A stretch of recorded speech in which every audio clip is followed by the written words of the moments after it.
This video is the basics to start a drone business, and it's going to be a very high level video because there's so many different avenues you can take with the drone and with a drone business in general. But I wanted to share my experiences and thoughts with you in this video. My name is Dan Tartaglia and my company is called Droneability LLC. I've been in business for about 5 years. It is a side job. I have a full-time job working for an architectural firm in Dallas remotely. It gives me a little flexibility with my hours. And also, this is not paying the bills. This is a slow burn business that I'm building clientele, I'm building repeat clients, and building a brand. In my case, my bread and butter right now is commercial real estate and construction progression. Besides that, I'll do events and many other types of work as well when they come along. I started the same way as many of you would start, and that is buying a drone, having fun, learning how to fly it correctly, and deciding to take my Part 107. The first step is to buy a drone. If you don't already have a drone, get a drone so you can learn how to fly it correctly and learn all the rules and just start flying and have fun. The drone doesn't have to be a brand new model. There are so many models out there now that are great, that are much cheaper than the latest and greatest version. But it really depends on you and your budget and what you want to do with it. And don't expect it to be your last drone you buy. If you do buy a drone that's not the newest right now, you may want to buy it later. I currently have 7 drones. They all serve a different purpose, and they all make me money. So by begin your journey, I mean start flying your drone, fly it legally, depending on the country you're in, fly it the way you need to fly it for how you want to use your drone. In my case, I started flying it as most people do, take pictures, take video, find interesting places that I can legally fly, and just hone my skills and have fun. If you have thoughts of getting your Part 107, first think about your initial strategy. What do you want to start with first? I wouldn't boil the ocean. Choose 1 or 2 different avenues that you may want to start flying your drone for an actual business. But again, hone your skills even more. During this whole process, I'm going to always say hone your skills. But think about how you want to use your drone for an actual business, if that's the case.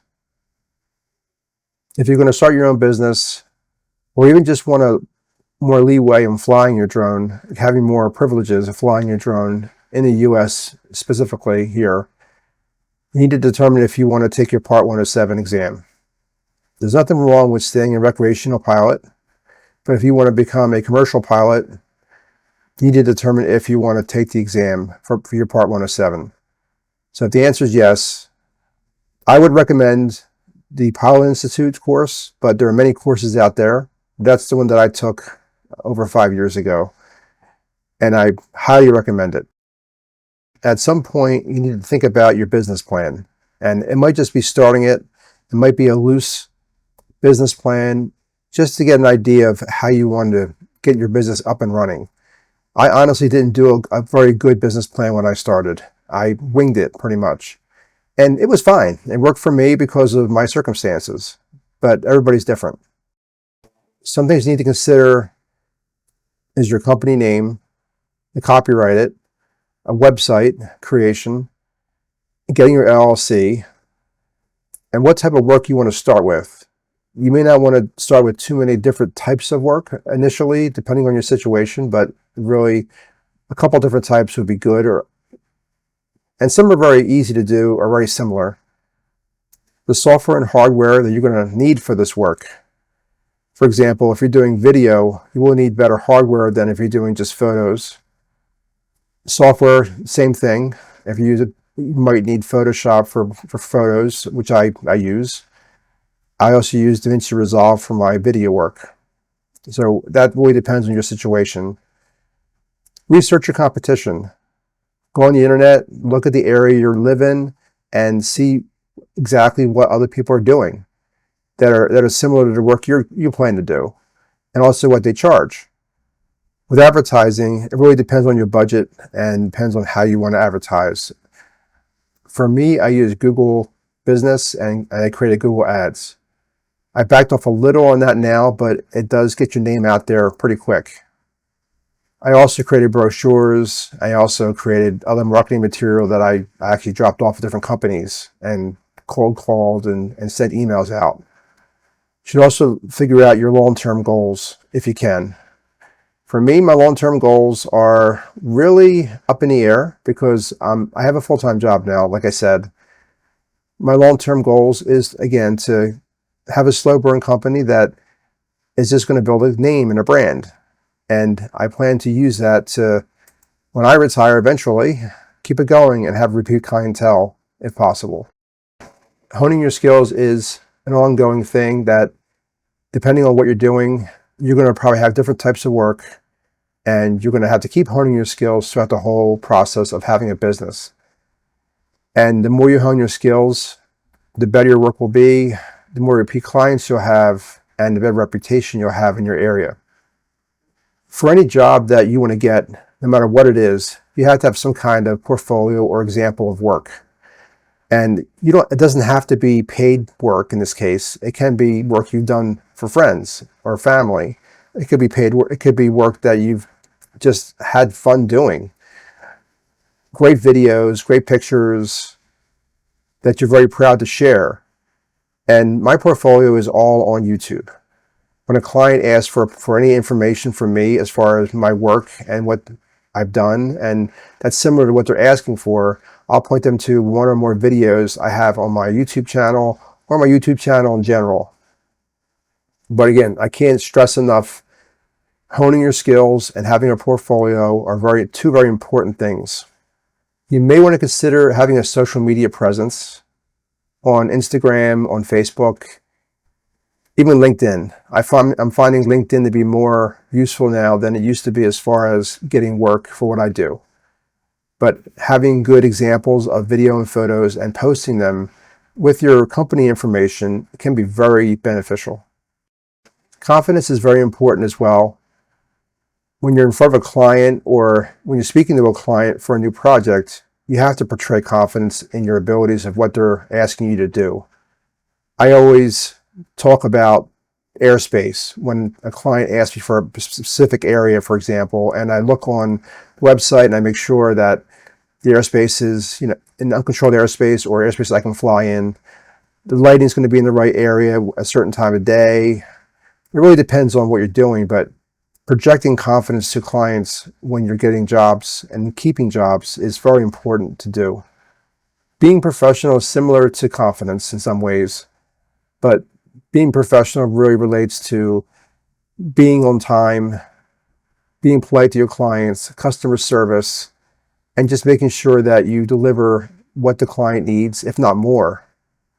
When a client asks me for something, I normally give more than what they ask for. Looking for work is a tough topic to talk about because there's so many different types of drone work out there, and depending on what you're doing, if you're on Google Ads or Google Business too, and that might alone get you some work. But I'm also part of the Better Business Bureau in my area, a couple different real estate organizations in my area, try to connect with other people. There are a lot of different ways to look for work, even going to different businesses and in person and giving them brochures and giving them information about what you can do, sending links to your portfolio. It takes time.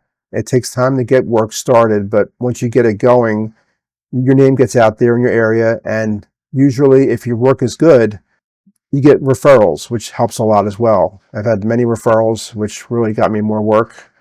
Another thing I've done is I've flown different places I wanted to fly for fun that were companies that were just beautiful buildings, for example. And I did it for free and just gave them the material, and that led to actual work because they wanted more. So there are a lot of different ways to find work. It's just a matter of the best way you want to try to find work and how much effort you want to put into it. This topic is the hardest one to talk about here. And it's because really every area is different. Every type of work you're doing is different than what I possibly do. I normally charge $100 an hour where I live, and that could depend on a lot of different factors. If it's a long-time project, if it's a multi-job project, if it's a farm, for example, taking pictures of a farm, it depends on a lot of different factors and also the clients you're working with. I have a client right now that's a construction progression client that knows how much drone services are worth and what they cost. But I've had many that had sticker shock when I even said $100 an hour. So you may have to adjust your expectations of what you want to charge depending on your clients, or stick to your guns. But again, it all depends on what you're doing. If you're taking photos, it's going to be cheaper than taking a video, for example. But the work you're doing really depends on what you're going to charge. And it's also a good idea to look at your competition in your area to see what they charge. Once you're at a point where you're getting some work, even steady work, think about liability insurance. There's a couple of reasons for that. One reason is getting work, for example. When you have liability insurance and you tell your clients that gives them some reassurance that you are a professional and you are responsible. And some clients require it. Depending on what kind of drone work you're doing, and depending on how you're starting, and depending on how much effort you're putting into it, have realistic expectations. I've known a lot of people that bought drones and decided they wanted to start a business, and they just thought they could just make a lot of money doing drone work. And depending on what you're doing, it isn't that simple unless you're very lucky or you're very specialized. It can take a while to get a drone business up and running. So putting all your eggs in one basket may not be the best thing to do in this kind of thing, or any business, to be honest, that you're starting. It depends on how much effort you're putting into it again as well. But expectations of getting work, because there are a lot of other drone operators out there. So be patient. By beware of scams, I mean, I get emails and texts all the time from scam artists who want to do what's called the Mule Scam. And I have a video, I'll put it in the comments, that explain what that is. But be aware of scams that are out there, because there are scams out there that are trying to get money from you. In conclusion, there's a lot to think about before starting your own drone business. One of the most important things to me is honing your skills. Besides that, putting the time and effort in, and possibly money in, to get yourself up and running. And also having expectations of having a slow start and then building up a clientele and going from there. It took me a while to get to the point that I'm at. Again, this was a high-level discussion on the basics to start a drone business. There are so many more aspects to it, and it takes time. I've been doing this for over 5 years, and I have steady clients. And I have new clients coming in too as well. So it just takes time and effort, and everybody does things differently. It all depends on how much you want to put into it as far as your time and money goes. I hope this high-level video was help to some of you. And if you have any questions, please let me know. Thank you. Bye.